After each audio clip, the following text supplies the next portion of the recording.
Welcome to the RF transceiver design course. We are discussing noise in last class.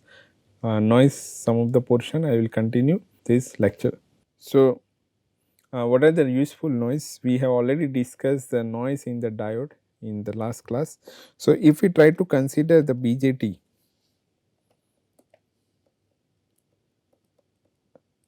so BJT has also, because there are a bi-CMOS process which are widely used for a very high frequency transceiver design. Let us say if we are going for sub terahertz or millimeter wave band, bi-CMOS process is using a BJT because its FT is high. We will also see in detail about FT and the BJT, all these components in the when we are discuss the active component. So, BJT is important to consider. So, BJT, if this is a NPN, so it is mostly the RB resistor. So, this RB resistor will contribute to the noise, and there is a base current IB that will also contribute to the noise, and the collector current IC. So, due to the RB resistance, then due to base current, because we have already seen in the diode, if there is a direct current flow, there is a short noise. Due to the collector current IC, there is a noise, and you can also have a flicker noise. So, you can write RB means due to RB the noise which is a VB square, it is given by 4 kT RB into delta F.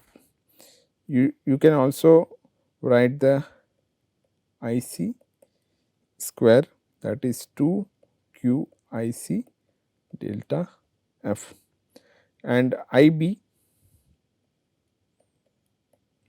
square which is equal to 2 Q IB delta F plus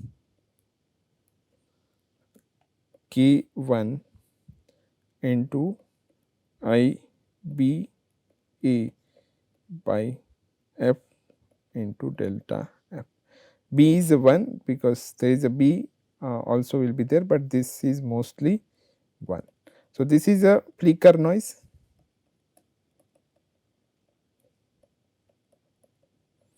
and this is a short noise.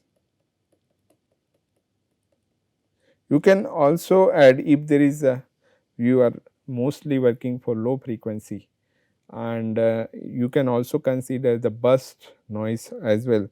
So, burst noise will also be added, that is a popcorn noise.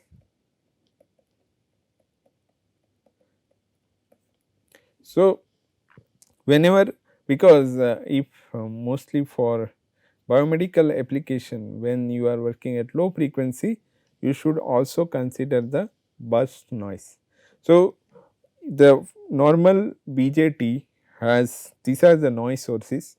So, whenever you try to implement the low noise amplifier or any circuit for RF application, and if you are design using a BJT, you should consider all these noise sources while calculation of the noise figure or output noise power.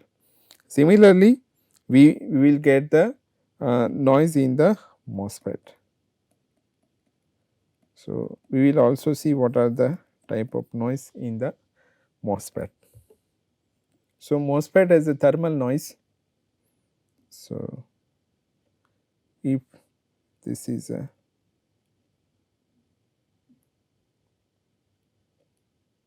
common source, if this is a common source or NPN, if it is a NMOS, then there is a, this is a gate, this is source, and this is drain.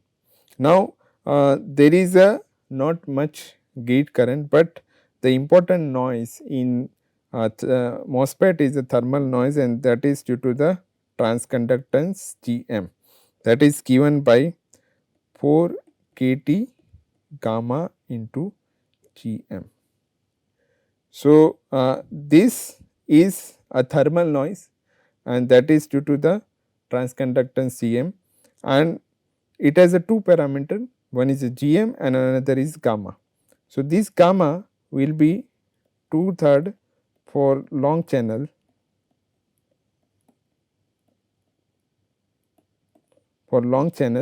and it might be equal to 1 for short channel. So, this 4K, when you are considering the thermal noise, you can write in terms of 4 kT gamma Gm or 4 kT 2/3 into Gm. This is a thermal noise, and then there is a flicker noise is also dominant. So, for MOSFET, you can also write flicker noise like K the way same equation we have written ID A into delta F. But because we have a gate channel and the mostly the possibility of trapped will be in the gate, then we can also write it down in terms of width and length of the MOSFET. So, flicker noise can also be written as a K by WL C ox. This is a oxide capacitance 1 by F. So, this is particularly for MOSFET. If you are considering BJT, you should use this equation. So, there is a flicker noise and thermal noise which are dominant in MOSFET. There is a, if you are working with the at very high frequency and there is a much leakage in the gate, leakage current. So, you should also consider the noise in the gate because there is a leakage current and that will also contribute the noise, and it can be given by 2q Ig into delta F. So, this is the same as a short noise. So, because if there is a more leakage, then you should also consider the noise due to the leakage in your gate. Generally there is a no means current will not flow, but at high frequency there is a leakage is possible. Even at high frequency there is a CGS capacitor will be shorted. You can also write this current Ig square, which is 16 kT omega square CGS square into delta F. So, this we because you due to the capacitor short from gate to source, there is a gate current. So, when at high frequency you should also consider this current in order to find out the noise performance of your circuit. So, these are the basic noise sources that are available. One more thing I just want to add,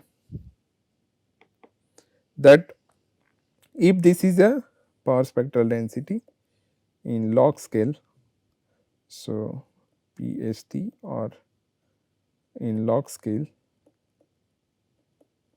and there is a flicker noise which will dominate and there is a thermal noise will be there throughout the frequency, and after a certain point of time your thermal after certain frequency that is called a corner frequency, and at that corner frequency your flicker noise is equal to the thermal noise. This is called as a corner frequency. So, if your Vn square is equal to, you can also find out the flicker noise for your MOSFET as well as flicker noise corner frequency of the noise for MOSFET as well as for BJT. You just need to equate the thermal noise equal to the flicker noise, and you will get the corner frequency. It will be different for based on the different devices that we use.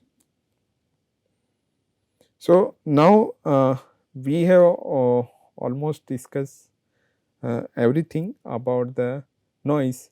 One more thing also I want to add related to noise, that is if any circuit is given to you, how to find the noise figure. So, noise figure you can easily find out. Let us say I have a one circuit. There is a simple circuit we will try to do right now, and more detail we will do when we try to design the low noise amplifier.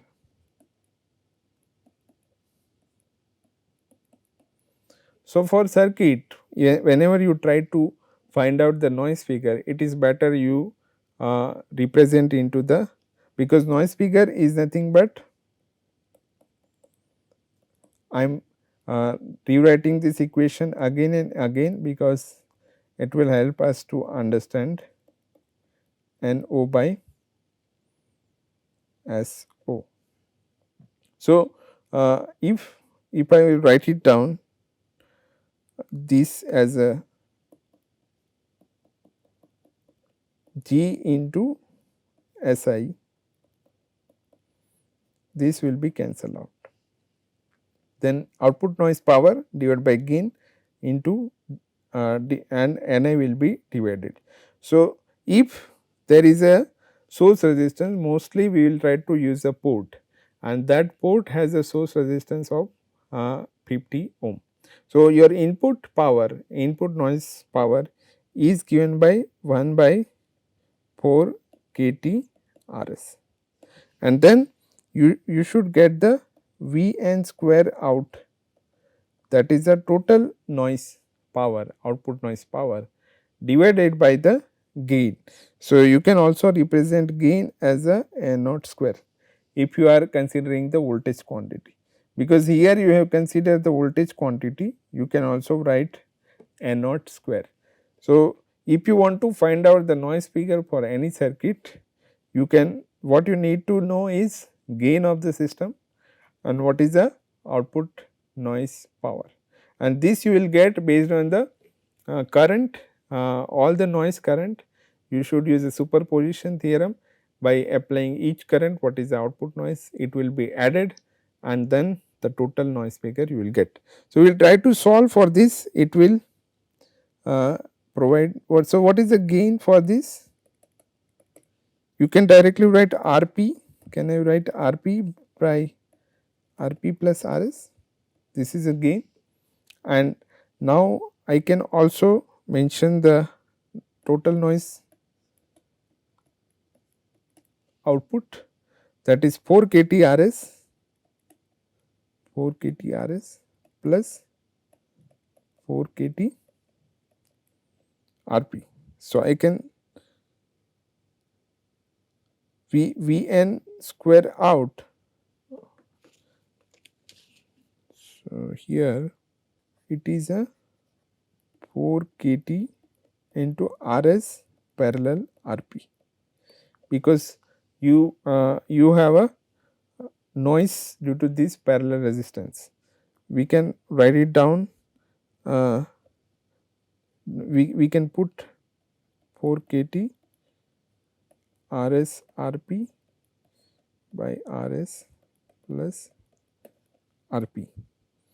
We use this equation noise figure, which is 1 by 4 kT Rs, 4 kT Rs into Vn square out by N naught square.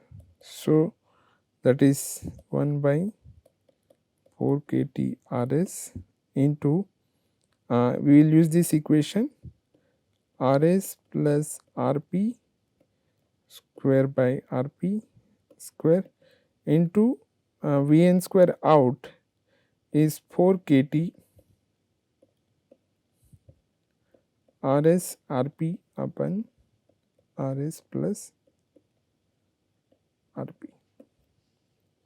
So, this will be cancelled out, again this will be cancelled out, this Rs is cancelled out, 4 kT is also cancel out. So, what is finally that we have Rs plus Rp by Rp will get 1 plus Rs by Rp. So, this is the noise figure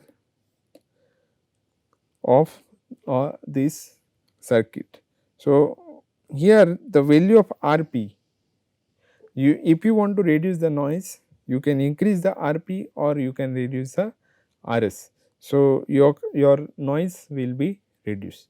So, you can use the same method in order to solve the any other complicated circuit, and I already told in BJT and MOSFET what you should consider for different noise sources.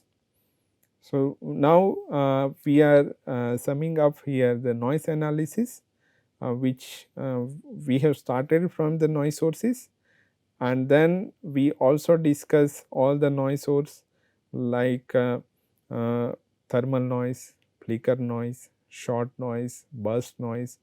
There are other kind of noise that are also available in the RF system, that also we have discussed, and we have discussed the noise power in detail, thermal noise, how to calculate the thermal noise, what is the power spectral density, how you can use it for the cascaded system.